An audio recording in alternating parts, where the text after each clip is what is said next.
had this acronym TACO, Trump always chickens out, which has been coined, and markets seem to be rejoicing post US President Trump's decision to delay the tariffs on Europe. To understand what the charts are telling us, Tony Sycamore from IG joins me now. Tony, I love this TACO trade. It was coined by an FT columnist. What are we seeing in terms of the market momentum here? Well, we saw Taco Tuesday last night for US equity markets. They surged. Obviously, there was a holiday earlier in the week, but the response following the reopen was very positive there. And I think when we were chatting last week, Jules, we were talking about the idea that we'd see a pullback towards the 200-day moving average. It fell narrowly short of that. Obviously, Trump walking back or pushing back that deadline certainly saw that pullback truncated, if you like. And where we are now, it'd be very unusual to see a gap higher like we saw overnight. So I think we probably see the Nasdaq continue to extend its gains up towards the record highs we saw there in February. But at this point of time, when I look at the decline from the February highs to that April low, it does appear corrective. The rally from the April low is now unfolding in a very clean Elliott wave 5 waves. You don't have to love Elliott wave. You don't have to like it. But you can see there that the 5 waves there are quite clearly playing out there, which I think is a great time to use Elliott wave. So for me, a retest of the highs in the Nasdaq is likely. All right, Taco Tuesday, I love it.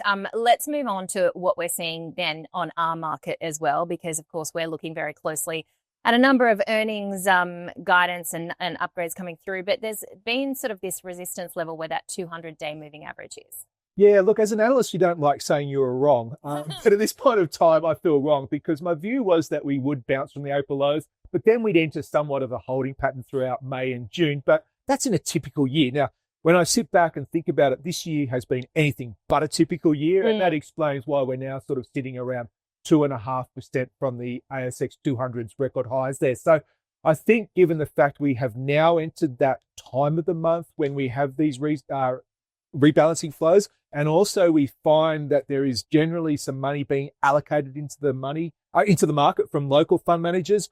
Also, that continues at the start of the new month. It's quite mechanical, the flows we see at this time of the month. I suspect that probably gets the ASX 200 up towards the record highs. Now, of course, as you mentioned, we have CPI data coming out. I suspect that will continue to keep the idea in play that the RBA will cut rates in July and potentially August. So a lot of things going the right way. Seasonal flows, the RBA dovish expectations with regards to further rate cuts. And of course, the fact that the ASX 200 has been seen as a bit more of a defensive sector there in these troubled times. So doing well courtesy of that as well. What is the Aussie going to do at 11:30 when that CPI data comes through? Well, the Aussie hit a new 6-month high this week, 65.37, but the decline or the rejection from that level has been quite prominent. And where it's taken us is back below the 200-day moving average. Regular viewers would know that I love the 200-day moving average, particularly when it can get a foothold above there and extend those gains. But here we are in a state of flux ahead of that data. My gut feel is that the Aussie can probably see a little bit lower in terms of back down towards 64 cents.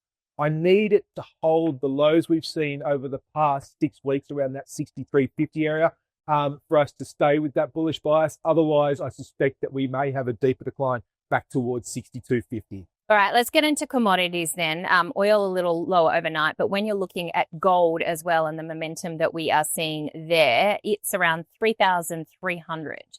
I like what I've seen in gold and was quite bullish gold this time last week. But what you can see there is it pushed up towards that trend channel resistance coming in around 33.66. And with the way that the US dollar rebounded last night after that consumer confidence number, the US dollar has undercut the rally in gold there. So I think with the combination of the US dollar doing a little bit better and the fact that gold respected that technical resistance, I am thinking now that we may see a deeper pullback down towards 3,200. So right here, right now, like the ride higher, but moving to the sidelines a little bit in gold for the time being. Okay, and then when we get to digital gold, I mean, it does look like it's in a little bit of overbought territory at the moment. Yeah, it is. And I've been waving the flag, as you know, with Bitcoin being very bullish, looking for those new highs.